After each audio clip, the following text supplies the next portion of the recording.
Tātad es komentēšu ekonomikas ministra Pauļuta prezentāciju, ar kuru viņš cenšas pamatot. Tā skaitā Latvijas tranzīta biznesa asociācijai, kāpēc ir jāpliek brīvostu ienākumi ar nodevu vai nodokli. Tad piedāvā viņš nevis aplikt starpības starp ieņēmumiem izdevumiem, citiem vārdiem peļņa, bet gan tieši pašu ienākumu nerēķinoties ar to, kādas ir izmaksas. Un tad ar šo prezentāciju Pauļuta kungs, ministrs, it kā pierāda, ka pamato, ka tāds te nodoklis, brīvostu ienākumu aplikšanas nodoklis, ka tāds būtu jāievieš 20% apmērā. Es varbūt nokomentēšu vienkārši viņa prezentāciju, ja? Un tālāk jau katrs var spriest, kā vēlas, un arī pats komentēt. Ejam tālāk. Nu tad dažu valsts kapitāla sabiedrība atdeva 2012. gadā. Ja? Te, cik saprota, tie ir miljonos latu, tad tā nav nekāda atdeve. Ja? Ja tā ir domāta peļņa, ja? Tad vajag lietot peļņa, ja? Tā kā tas grāmatvedībā tiek uzskaitīts, bet Latvijas dzelzceļa infrastruktūras maksu nosaka regulators, ja? Un vesela virkne citu funkciju, līdz ar to peļņa kā rādītājs, pie tam, ja runājam par atdevi, tad to rēķina savādāk, nevis ar absolūto peļņas rādītāju. Tas pats ir arī Latvijas valsts mežiem. Šāda te vērtējums, ka tā ir atdeve, tā ir neprofesionāla. Vienkārši jāmācās, ejam tālāk. Tālāk te ir iedots kravu apgrozība, tātad, kā redzi, 4 ostas. Un ar to tie skaidrs tiek mēģināts pierādīt, ka Latvijas ostas, es nezinu, vai labas vai sliktas. Te ir, teiksim, Klaipēda no 22 miljoniem uz 35, Ventspils no 30 līdz 30, nekas nav mainījies. Liepāja tā kā būtu 3 miljoni klāt pielikusi, Rīga tur par 12 miljoni, Tallinna ir samazinājusi. Ko tas raksturo? Da pilnīgi neko, tāpēc, ka brīvostas par kravu pārkraušanu tonnām vispār neatbild. Tā nav viņu kompetence. Komercdarbību piesaistot klients kravu pārkraušanai, nodarbojas komersanti termināli, kuru darbību nekādā veidā brīvos pārvaldes ietekmēt nevar, nedrīkst un nekad neietekmēs. Tad ko dara brīvos pārvaldes, ko vajag zināt ekonomikas ministram? Pirmkārt, tad viņi nodrošina kuģošanas kanāla parametrus cauru gadu, tādi, kādi tie deklarēti kuģošanas dokumentos. Starptiski. Ja tur ir parādīts, ka 15 metru iegrimi kuģis var ienākt, tad tas arī jānodrošina, lai tas būtu 15 metru iegrimi. Līdz ar to jāveido attiecīgi dziļumi, attiecīgi kabatas, lai tur smilts uztvertu kādas Ventspili un tā tālāk. Tālāk, visa navigācijas sistēma. Tad, lai ienāktu no kuģis un izietu, vajadzīgas bojas, signāli, vadības sistēma un tā tālāk. Tālāk, piestātnes. Piestātnes, tad dziļumi pie piestātniem, pašu piestātņu, lai tās atbilst tehniskiem noteikumiem, atkarībā no tā, kādi ir nomas noteikumi ar piestātņu izīrētāju. Tālāk, loču dienesta darbība, tauotāju dienesta darbība, nodevu iekasēšana, iekasēt maksu par izīrētām teritorijām un tam līdzīgām lietām. Ja? Lūk, tā ir ostu kompetence, kā tas noteica likumu.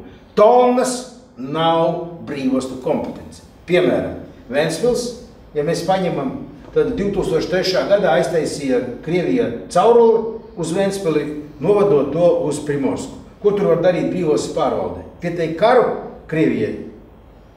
Tas ir 15 miljonu tonnas. Ja mēs pieliekam te klāt 15 miljonu tonnas, tad cik ir? 44 miljonu tonnas. Aiztaisa cauruli 30 miljonu tonnas. Aiztaisīs dīzeļu cauruli, vēl 6 miljonu tonnas būs mazāk. Kas brīvos pārvaldes funkcijās mainās? Vai ko viņi dara sliktāk vai labāk? Da neko. Brīvos pārvaldes galvenais uzdevums ir nodrošināt maksimāli konkurentspējas ostu darbības parametrus. Pirmkārt, tie ir dziļumi un darbības stabilitāte. Ja?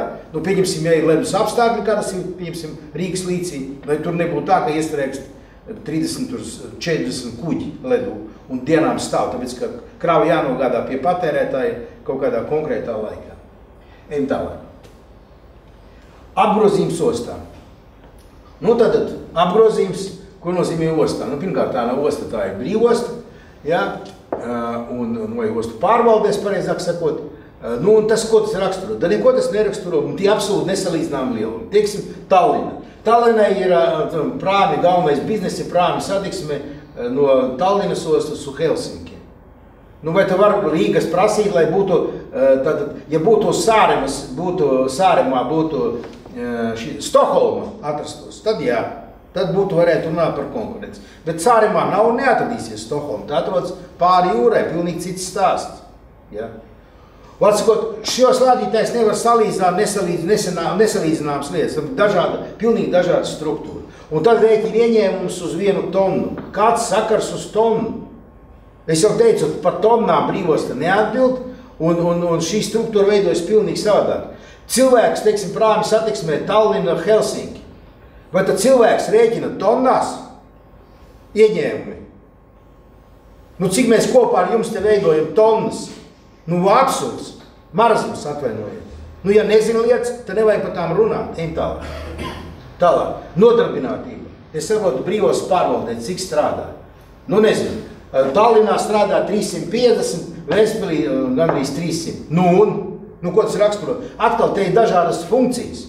Dažādas, to, ko vienā ostā dara, teiksim, dara dienas atkarībā no ostas parametriem, viņš būtu lielāks un mazāks. Te jau jāvērģi ļoti individuāli. Neviena osta, vai tā Liepāja var salīdzināt ar Ventspili. Jā, it kā Liepājai krava apgrozība pret Ventspili ir tur kaut kāds 5 reizes mazāks, tad nozīmē, ka viņiem automātiski jābūt 5 reizes mazāk nodarbināto skaits vai otrādi. Nu, protams, ka nē. Nu, vidējā alga. Nu, tas atkal jārēķina ir pēc kāds ir piedāvājums pieprasījums tirgo dotajā profesijā. Un tā ir profesija struktūrā. Tas neko neizsaka. Tas, ka Ventspilī ir 17,000 eiro gadā un Tallinnā ir 26, mums tādā gadījumā automātiski jāpalielina vidējā darba alga brīvostā strādājošiem līdz Tallinnas līmenim, jeb līdz Rīgas līmenim. Tas taču to negalīgi nenozīmē. Pilnīgi neko nenozīmē. Ejam tālāk. Tad ostu sauszemes teritorija. Nu, labi. Nu, Ventspilī 2200, Rīgai 2000, Klaipēdai 500. Un tad rēķina tonnas uz hektāru. Nu, kāds sakars tonnām ar hektāru? Ventspilī tā ir industriālā zona. Un teiksim, viens rezervārs liels 100,000 tonnas aizņem mazu vietu, sūknis, tankuģis, un tur būs ārkārtīgi liela krava apgrozība. Vai tad tas kaut ko raksturo, mīļais cilvēki? Nu, pilnīgi neko neraksturo. Absolūti neko. Pilnīgi un absolūti neko. Jo mums industriālās zonas ir vairāk kā 1000 hektāru. Ja? Mēs vairāks 100 hektārus turam lieliem projektiem, kur vajadzētu uz zemi apmēram 100 hektāru. Tas pilnīgi neko neraksturo. Tas, ka Klaipēdai šāds rādītājs, ja, un Ventspilī mazāks vai visām Latvijas ostām, un tāpēc Klaipēda ir labāk, da viņiem vienkārši tur iespiest ost, viņiem nav, industriālai zonai nav kur attīstīties. Viņiem cita attīstības vēsture pilnīgi. Tas pilnīgi neko neraksturo. Absolūti. Ja. Un tas, ka jūs uzliksiet 20% nodokli maksāt no ieņēmumiem, nu ko tas maksās? Nu šito jau nomazina hektārus un viss, tikai termināla platība. Un būs mums labāk nekā Klaipēdā, vai tas ir mērķis? Brīvās attīstības mērķis jau ir ne tikai termināla attīstība, ar industrijas attīstība, servis zonu, noliktavu saimniecības attīstība. Un noliktavu saimniecība var būt ļoti dažāda. Viņa var būt ar ļoti dārgu produkciju, var būt salīdzinoši lētu produkciju. Ejam tālāk. Ostu pelnītspēja ieņēma pārsniegums pār izdevumiem gadā. Tātad brīvostu uzdevums ir nodrošināt infrastruktūras darbību. Viņu mērķis nav strādāt ar peļņu. Tāds mērķis nav. Tad osta savus nodevas, kas ir galvenais ieņēmums, nosaka tādā apjomā pēc iespējas, lai pirmkārt varētu sekt tekošos izdevumus un otrkārt realizēt investīcijas par pašu un aizņemtiem līdzekļiem, pēc tam droši atdodot aizņemtos līdzekļus. Tāds ir mērķis. Līdz ar to tas ieņēmuma līmenis tiek regulēts ar ostu nodevām, turot ostu nodeves pēc iespējas zemākas. Nu, visa tā politika. Līdz ar to šie ieņēmumi, tas ir tiek veidoti individuāli katra osta, ņemot vērā starptautisko konkurenci, un es teicu jau, tiekāršās izmaksas plus investīcijas. Tā kā tas pilnīgi neko nenozīmē, absolūti. Un apliks ar ieņēmumus ar divu nodokli, un ko tas dos? Samazināsies šī starpība, bet tas nozīmē, ka nevarēs realizēt investīciju programmu, vispār nevarēs atdot kredītus. Tad, ja vest brīvostas uz bankrotu, uz maksāt nespēju, tāds ir tas mērķis. Tad jā, tad tas ir pareizi. Ļoti pareizi. Piespiest bankrotus un pa lēto izpārdot. Cik es zinu, amerikāņi stāv rindā. Pie Pauļeta durvīm. Ejam tālāk. Aizņemšanās rādītāji. Nu un aktīvi aizņēmumi. Nu, ko raksturo aktīvi? Brīvostē. Da neko pilnīgi neraksturo. Ostai ir ieņēmumi prognozētie, tātad naudas plūsma. Un viņai jānodrošina pozitīva naudas plūsma, lai sektu tekošos izdevumus, veiktu investīcijas un tā skaitā atdotu kredītus un viss. Tas neko pilnīgi neraksturo. Pilnīgi neko neraksturo. Ejam tālāk. Tālāk. Ieņēmumi un aizņēmumi. Tad zilais ir ieņēmumi, nu labi, Ventspilī ieņēmumi, vēl šitas te zilais. Aizņēmumi tik, nu un kas? Tas jau atkarīgs no tā, cik ilgtermiņa aizņēmums tas ir. Ja tas ir uz 1 gadu problēmas, neseks, šis te zilais neseks. Bet aizņēmumi ir ilgtermiņa, te jau svarīgi naudas plūsma. Tas neko neizsaka. Pilnīgi neko. Tas ir tāds, nu, priekš cilvēkiem, kas neko nesaprot. Ja arī tie, kas raksta, to pilnīgi neko nesaprot. Ejam tālāk. Ostu kapitāla sabiedrības. Nu, pirmkārt, ko nozīmē ostu kapitāla sabiedrības? Brīvostas pārvaldē nav kapitāla sabiedrības. Vismaz Ventspilī nav neviena brīvostas pārvaldē. Nav neviena, 3-1. Nav. Nevis 3-1, bet 0. Brīvostu teritorijās kapitāla sabiedrības. Licencētās kapitāla sabiedrības. Nu, tad tā vajag runāt. Tās ir dažādas lietas. Ja licencētās, kas darbojas ar īpašā nodokļa režīmā, nu, tad tas ir viens stāsts. Cik es saprotu, Rīgas brīvostas kopu ieskatot ārpus brīvās zonas režīma 81. Tad brīvās zonas režīmā es saprotu, ka tas ir brīvās zonas režīms. Nu un kas 17? Un Ventspilī 3-1. Tad tāpēc Rīga divreiz sliktāk nekā Ventspils? Da nē. Savukārt brīvostas teritorijā Ventspilī darbojas. Da simtiem tur darbojas brīvostas teritorijā kapitāla sabiedrības, kurām nav licences darbība brīvostas režīmā. Nu un kas? Ko tas nodarbināto skaits? 2500. Nu atkal, brīvostas pārvalde atbild par saviem nodarbinātajiem. Protams, mēs veicinām uzņēmēju darbību, lai tā skaitā industrializācija būtu vairāk nodarbināto industrijā. Bet tas atkal, tas ir jāvērtē individuāli. Vidējais atalgojums. Nu un uzliekot nodokli 20% ieņēmumiem, kā mainīsies šie rādītāji?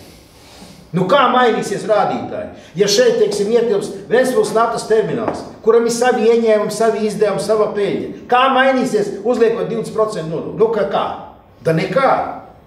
Nekā. Stulbums. Vienkārši, es atvainojos. Stulbums. Ejam tālāk. Tālāk. Aģentu kompānijas un piestātnes. Nu kāds sagars? Aģentu kompānijas aģentē kuģus, nevis piestātnes. Mīļie cilvēki. Kuģus aģentē.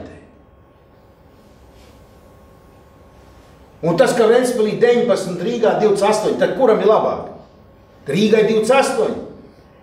Piestādes piestāja kuģis.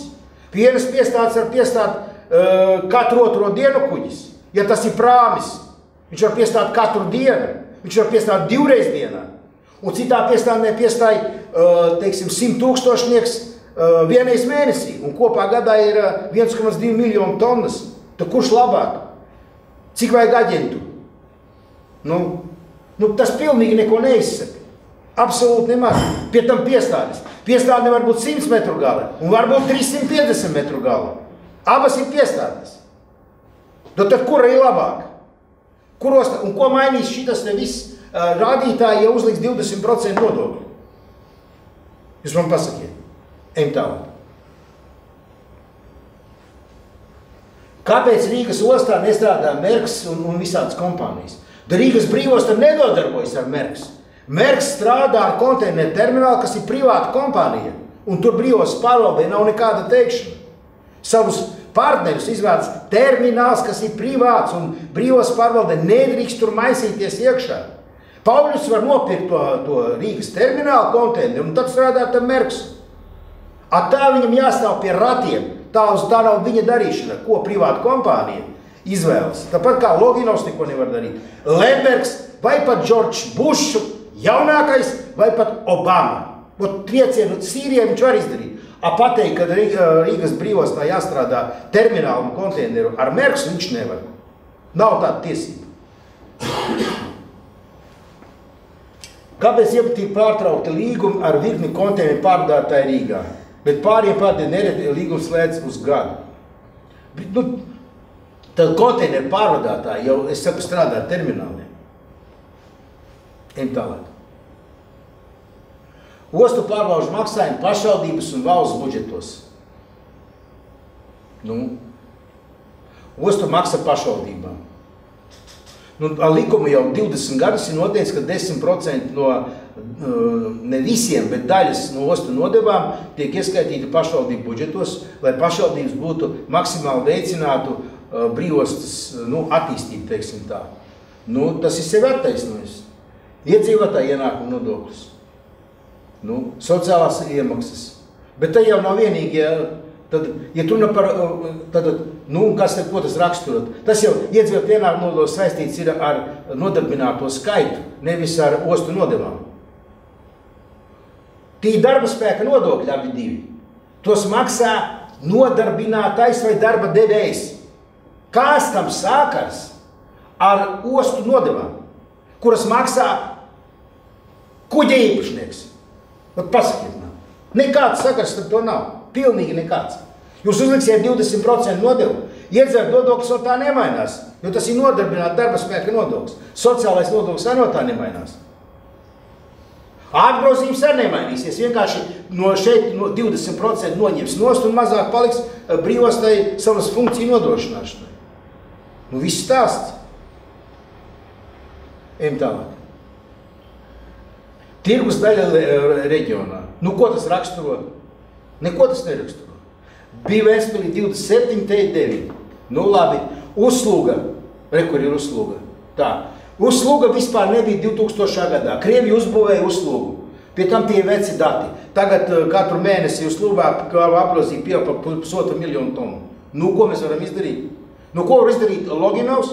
Ko var izdarīt, Amerikas? Ko var izdarīt Lembergs, lai uzsluga nestrādātu? Pieteikt karu Krievijai? Tomagauks izšaut. Te naftas vats bija uz Ventspili, te vairs uz Ventspili nav, ir uz Primorsku. Tad ko mēs varam izdarīt Krievijai, lai viņi pagrieztu cauruli uz Ventspili un naftu pumpēt uz šejienu? Pat ja Lembergu ievēlēs par Krievijas prezidentu, vienalga te nekas nemainīsies. Tas ir Krievijas strateģiskais lēmums. Tas taču jāsaprot. Tas pilnīgi neko nemaina. Pilnīgi neko nemaina. Primorska, reku, 20 nebija. Ko, Primorska, reku, uzsloga Primorska, ko mums bija darīt tagad? Ko, bada streiku pieteikt? Pēc Pauļa tu domā? Tas neko nenosaka, un es jau runāju. Miljoni tonu brīvos pārvalda to nenodarbojas. Tas ir komerc darbībā ar klientiem, ar ko nodarbojas termināli. Ejam tālāk. Loģikas indeks. Muitas procesa efektivitāte. Ko es varu ietekmēt muitas procesa efektivitātē? Lai Pauļot vai iepazīties ar vilku, kuram pakļauta muita, un lai kārto, lai viņi būtu efektīvāki. Es te pričom. Tirzniecība data infrastruktūras kvalitāte. Ventspils Rīgas šosei, ja atsevišķos posmos viņi nekam neder, ko tam mēs tur varam izdarīt? Mīļie cilvēki. Runājam konkrēti. Kuri Ventspils termināla piestātnes neatbilst kaut kādiem parametriem? Viss atbilst. Runājam konkrēti. Konkrēti spēj cenas kuģu kravām. Mīļie cilvēki. Konkrēti spēj cenas kuģu kravām. Kas vispār tas pa jēdzienu tāds, no kurienes tas tāds rauc? cenas kuģu kravām. Kāds sakars brīvos spārli ar cenām kuģu kravām? Loģistikas pakalpojums sniedzēja kompetenci un kvalitāti. Brīvos spārli nesniedz loģistikas pakalpojums. Vispār nesniedz. Ejam tālāk.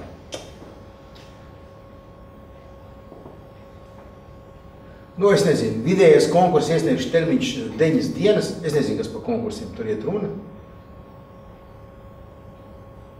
Nu, Rīgā atlīdzībai tērē 30% no kopējiem izdevumiem. Tallinā 17%. Nu, tas jau jāskatās ir izdevuma struktūra. Tas atkal neko neizsaka. Ejam tālāk. Investīciju projektiem Rīgā netiek veikta ekonomiskā analīze, investīcija atdeves vērtēšana. Nu, tad slikti, tad veicat. Tur ir visu laiku bijis ekonomikas ministrijas pārstāvis, finansu ministrijas pārstāvis, satiksmes ministrijas pārstāvis. Nu, tad lūdzu uz priekšu vērtēju. Ventspilī remontēta osta ieguldījumi 2,6 miljoni, nodevās gadā 9000. Pa ko iet runa? Kāda remontēta osta? Nu, kā var remontēt ostu? Var remontēt piestāti, ceļu, tur bāku, tur nezinu, ēku kaut kādu. Muļķība, muļķība. Ejam tālāk.